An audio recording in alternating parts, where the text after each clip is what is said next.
After my neighbor's son crashed his bike into my car, I asked them to pay for the damages. She scoffed. Kids explore. You parked in his way. The next morning, my windshield was smashed with a brick wrapped in a note that read, "Move your car. Or else."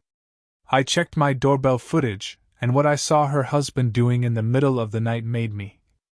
I moved to this neighborhood in Harrisburg, Pennsylvania about 3 years ago. After my divorce, I just wanted quiet. I work as a paramedic, mostly nights, and I keep to myself. I don't throw parties. I cut my grass. I nod to the mailman. That's the kind of neighbor I am. For a while, it was peaceful. Then the Geller family moved in next door. The first time I saw them, I already knew it was going to be a problem. Wade, the husband, had that look, like a guy who thinks rules don't apply to him. Tracy, the wife, had this smug, fake friendly voice. Everything she said felt like an insult with a smile. And their kid, Tyler? That boy was out of control from the second they arrived. He rode his bike through everyone's yards, ran over flower beds, cut across driveways like he owned the place. One of my other neighbors even yelled at him once after he left muddy tracks on their new concrete. No one said anything to his parents because they weren't the type to listen. I figured it was just a phase. I was wrong. It all came to a head about a month ago. I just worked a double shift. 14 hours straight. Got home around 3 in the morning. I parked on the street right in front of my house like I always do. That spot's directly under the street lamp. I do that on purpose to keep my car in plain view. I've got a '68 Mustang Fastback I've been restoring. It's the one thing I really take pride in. My ex never cared for it, but to me, it's more than just a car. It's my project. My escape. The next morning, I come outside and there it is. A long, deep gouge runs across the driver's side door. Paint scraped down to the metal. And on the ground near the front tire is a red plastic piece. I recognize it instantly. It's from a bike handle. I turn and look across the yard. There's Tyler, standing there with a messed up bike. The right handle's bent, and the kid's face is pale. He knows what he did.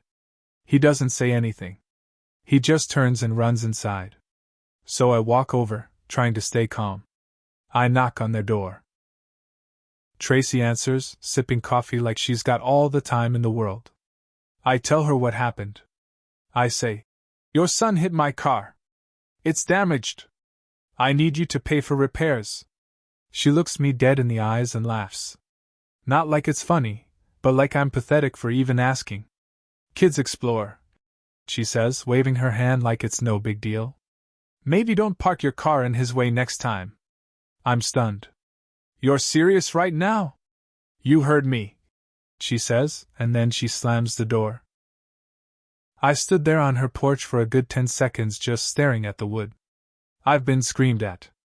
I've been punched in the face during calls. But that, what she said, pissed me off more than anything in recent memory.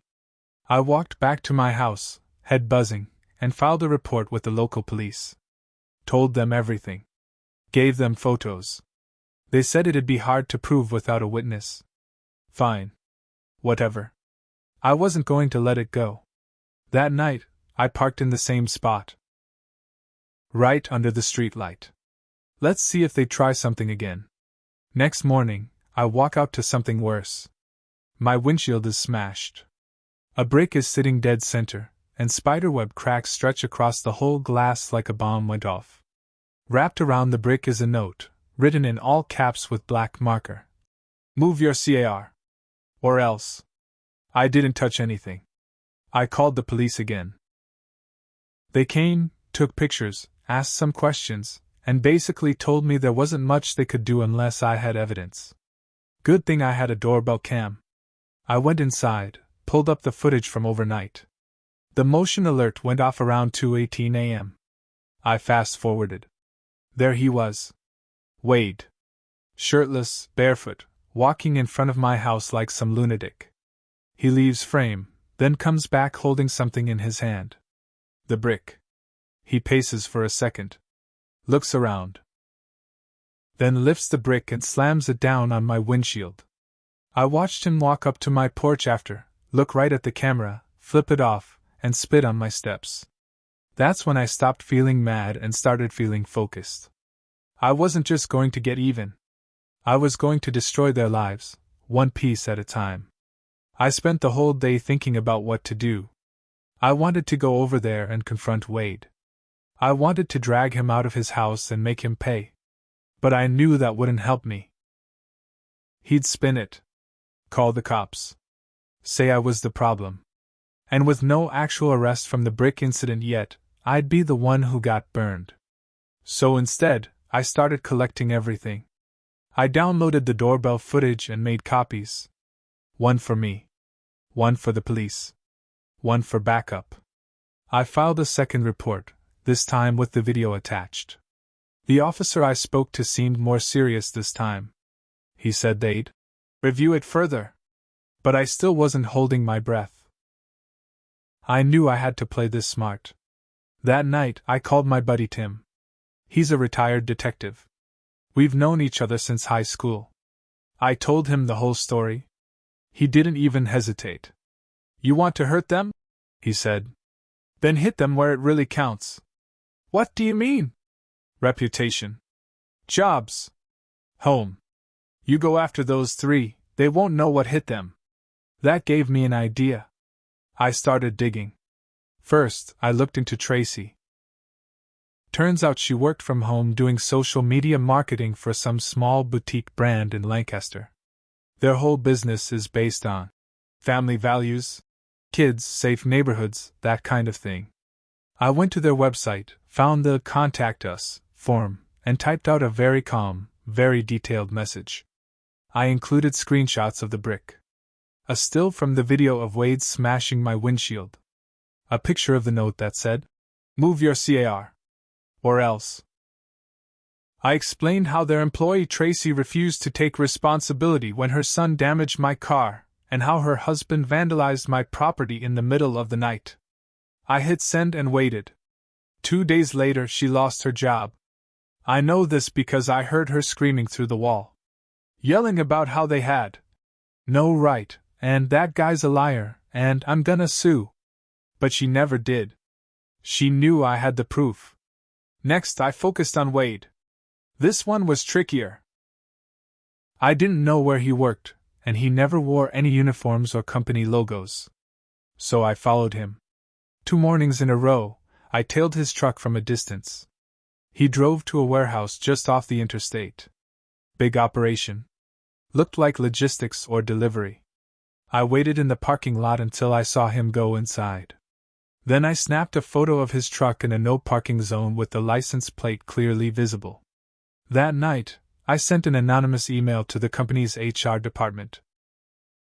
I explained how one of their drivers vandalized a neighbor's vehicle.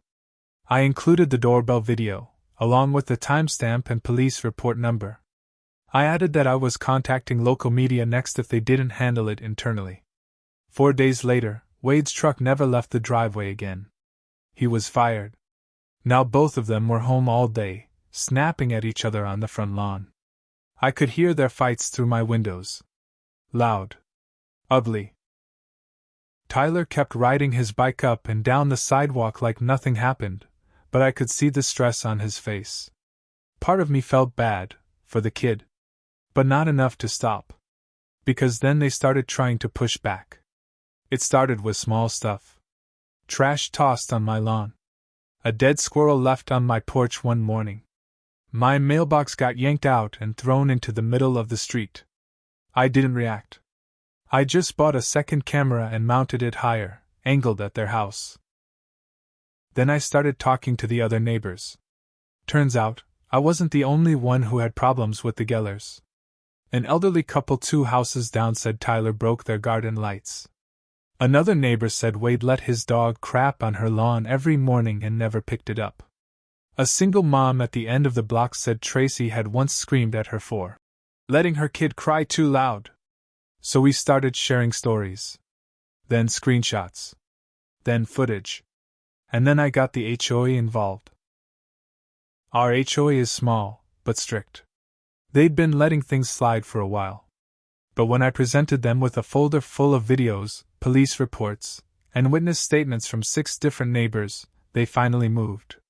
Within a week, the Gellers were hit with 6 separate violations. Unregistered vehicle in the driveway. Trash left out too long. Disturbing the peace. Failure to maintain lawn standards. Harassment. Vandalism. Each fine was a few $100. But added up, it was over $2,000. I saw Tracy crying in her backyard that Sunday. Wade punched a fence post and screamed something I couldn't hear. They were unraveling. I was just getting started. By now, the Gellers were barely keeping it together.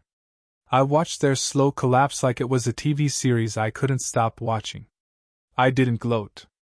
I didn't smile. But I did keep collecting everything. Screenshots. Videos. Phone logs. I wanted a complete record, because I had one more card to play. I knew they were behind the mailbox, the trash, and even the dead animal. But there was no clear footage of those moments. I needed one final act of stupidity from Wade to lock it all down. And I got it. One night, around 3 a.m., I heard a strange banging noise. Not loud, but fast, like metal tapping on metal. I checked the live feed from my new camera. There he was, Wade, half-drunk, shirtless again, crouched by my side fence, unscrewing the bolts. My fence. He was trying to steal part of it. I don't even know why. Maybe to get back at me. Maybe he just snapped. But he didn't know I had added a small trail camera near the base of the fence post, motion-triggered, crystal-clear video. He looked directly into it when he stood up and wiped his forehead. It was the last piece I needed. The next morning, I filed for a restraining order and submitted everything I had to the police. All of it. Videos. Screen caps. Eyewitness statements. Photos of the damage. HOA violation notices. Even a timeline I built in Excel. This time, it stuck. Within the week, Wade was charged with vandalism, trespassing, and property damage. He got arrested in his own driveway in front of his wife and kid. They didn't even say anything. Tracy just watched, arms crossed, like she'd been waiting for it.